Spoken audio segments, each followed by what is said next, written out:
You played with and against some of the best bigs in the league. Who is your toughest defensive matchup in the league right now?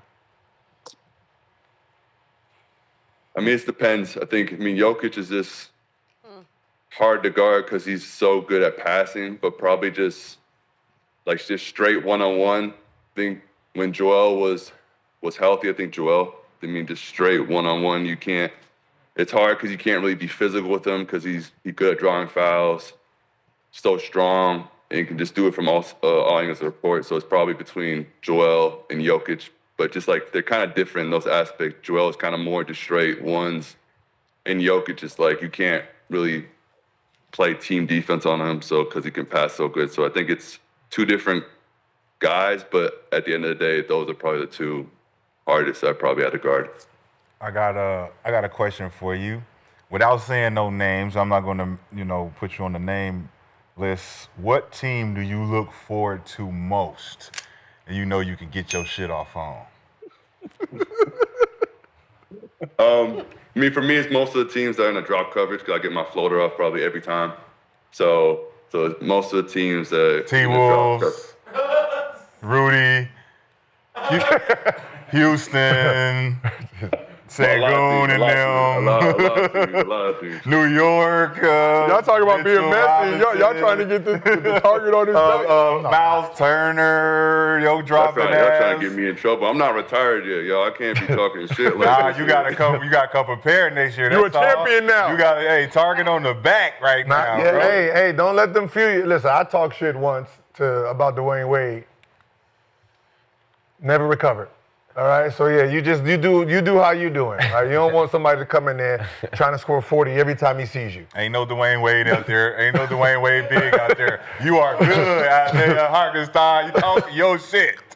Ain't nobody out there fucking with you. During the appearance, we talked about this, but you represent for the bright-skinned community, in your own words. During the appearance on the Roommate Show with your former teammates Jalen Brunson and Josh Hart, talked about being bright-skinned and people being surprised to find out that you're black. So how does the energy shift once people realize you're black?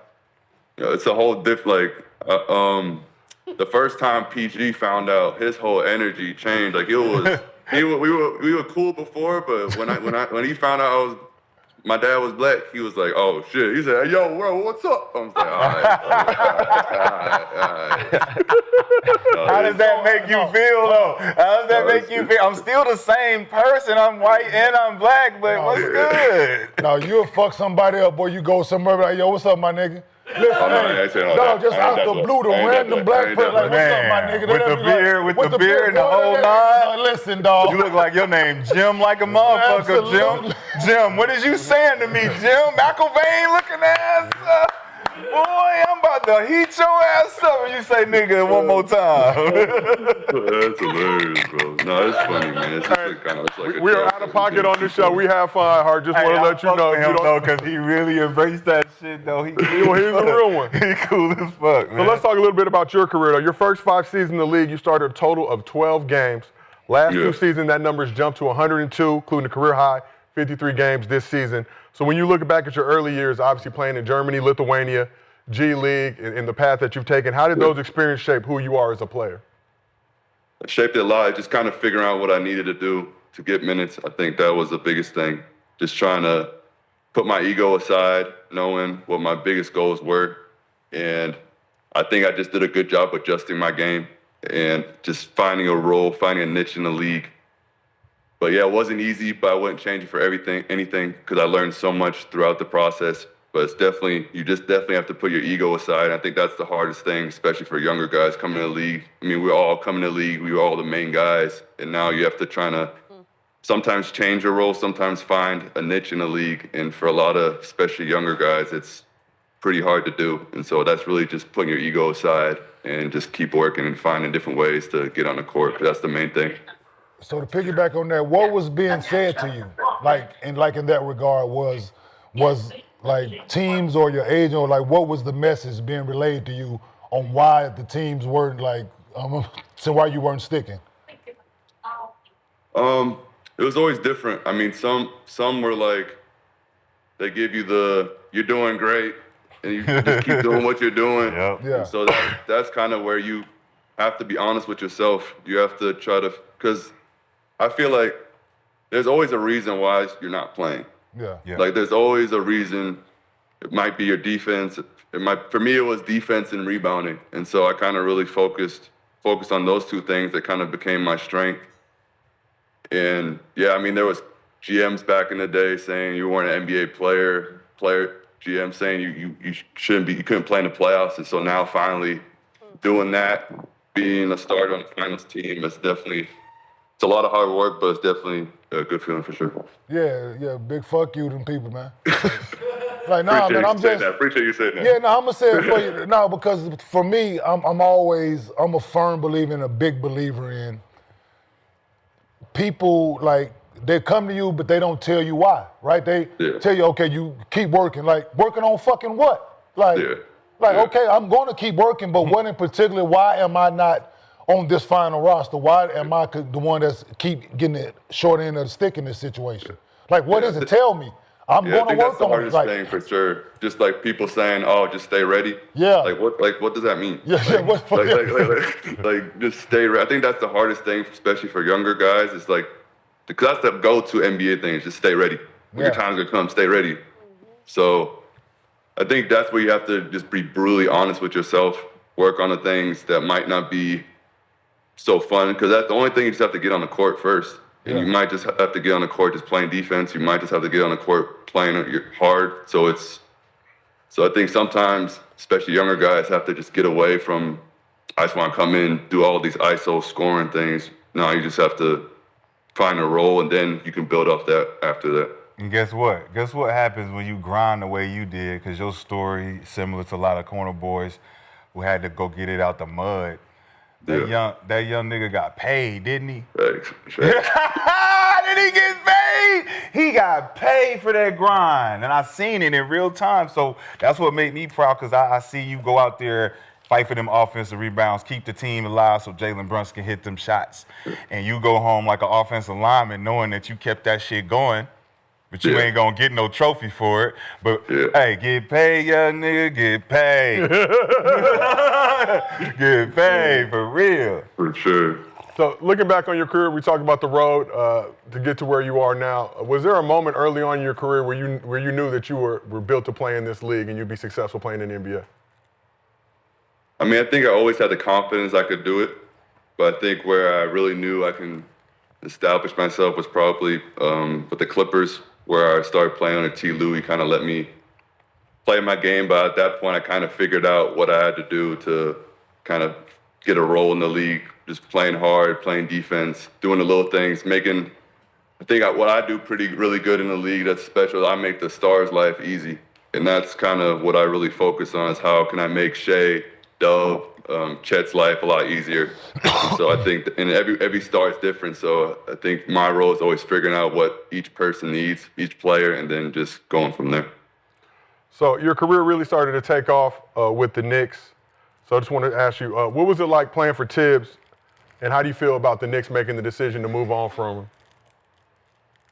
Yeah, I mean, Tibs was great for me. I mean, I think, again, he's a great coach. I mean, before that, I don't think they were in the playoffs at all. So just him coming, changing the culture was great. The only thing is, my first time playing for him, you just hear Jesus fucking Christ every time you go down the court, no matter what shot you shoot.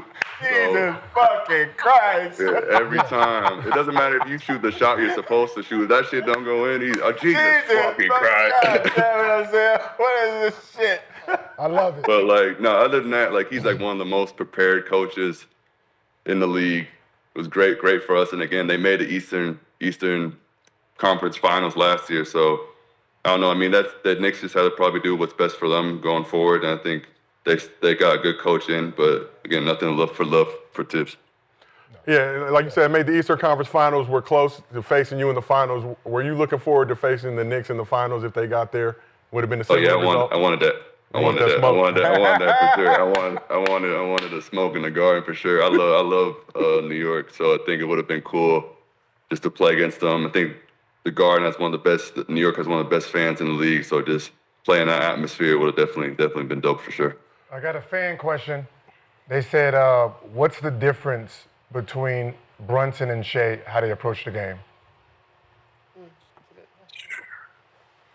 they're kind of similar in a sense. I think they're both very mid-range dominant. I think Shea's has a little bit more, I want to say wiggle to him a little bit. But I think both very similar, mid-range, stable. They both have this like shoulder that probably not fun to guard. Yeah. So they be hitting them motherfucker with that shoulder. I know it's certain after being straight in the chest. Straight in the chest. But both are similar, both great leaders. And I think they approach the game the right way. And it was great playing with both of those guys for sure. All right, so last question for you. You're born in Oregon, but you grew up in Germany, right? Yeah. We've seen you're producing a pipeline of star and superstar level big men when you just look around the league. So what is it about the European style that has produced some of the most versatile bigs in the league right now? I think they just put us in different positions growing up. Growing up, I was playing the 3, the 4, like I had the ball in my hand. And so they do a good job of putting you in different positions. And then also we don't play, because I've seen like the AAU, they play like 1 million games like throughout the summer. Like we don't do that. Like we'll have like 5 days of practice and then we'll maybe play like 3 games on a weekend. So I think they do a good job of just instilling the fundamentals, like going through practice, learning the game of basketball. And also the coaches like don't care. They're not gonna try to make you feel good or try to keep you on a team. They're really just going to coach the game and feel like and make you better as a player. And so I think that's kind of something that's a little different than the States, where it's with the AAU, you're trying to get at the best players possible. You're playing 1 million games throughout the summer. So I think that's a little different than overseas. Thank you for saying that. And yeah, thank you for telling. A lot of people need to hear that. A lot of people, they need to hear that, man, because they wearing these kids out, like wearing them out. Oh, they just making money off of them. They're wearing them out. It's pimping. The Quinn Dickey. Go work. Pimping out here. Don't take your kid over there and get pimped out. Shit. The line right there. So you see the line and the sign. They're trading practice for games. Yeah. So they're practicing 5 days a week, which is good. And playing on the weekend. Here, there's no practice, and they playing on the weekend still. Yeah, they not practicing. They're not practicing. Like, so then they're learning. That's what I said. The important part for their bigs is they're playing all positions, right? Yeah. So they're playing 3, 4, 5, 2, 1. So they're gaining all these skills. So when they come here, they're more versatile. Yep, they can adjust to all of it. Yeah. Yeah. No, I think for sure. I mean, even like when I was growing up, my dad coached me and he just gave me a quarter where I was only allowed to pass the ball because he just wanted me to work on my passing and stuff like that. And so they're so process focused too. So I think that helps us a lot, where they just want to get us as most versatile as possible. And now looking back, just seeing how much it helped my game, it's definitely something different. Shout out to your pops as well. Oregon legend, looked like a grown-ass man back in the day. I remember watching him play in the Pac-10 against my older brother. So before we let you go, on this show, we take a lot of creative license when we pronounce people's names. For example, your teammate Chet Holmgren, some on this couch refer to him as Chet Hologram. Struggle with your name as well. So can we hear you say your name one time so we can appropriately say it moving forward here on Gills Arena? Hartenstein. Okay. Hartenstein. We're probably still going to say the other word, but Y'all good. But it's always love, and we know we're rocking with. Sorry, he black. He cool. At least it's close. He black. He know Some how of these black people names, are. they done gave some people on here, bro. It ain't like Gil has his own dictionary of words and names, and it was close. So just feel that. I appreciate that, good. We've talked about you enough that it's close. It's always love, though. Yes. Hey, look, man. All love, man. When motherfuckers start calling you by your last name, you know you made it, man. So, Hartenstein, you did it. So that Hartenstein, we appreciate you pulling up to Gills Arena presented by Underdog. Whoop, whoop. Whoop, whoop. Wishing you the best of luck this season. Nico, have a blessing. Shout out Isaiah Hartenstein coming through the Gills Arena presented by Underdog. Whoop, whoop. Huh? Average double this year. So I'm trying to figure out why he was outside. No, I was gonna ask. Is he outside? Are you in prison? Is he outside? We should be outside looking around for. Okay. NBA champion. Like, you're supposed to be on his phone. You're on the yard. You're on the yard, boy. All right. But that's funny. I was thinking the same thing. But no, good to talk to Too him. hot to be outside. Represent for the bright-skinned community. Yeah, you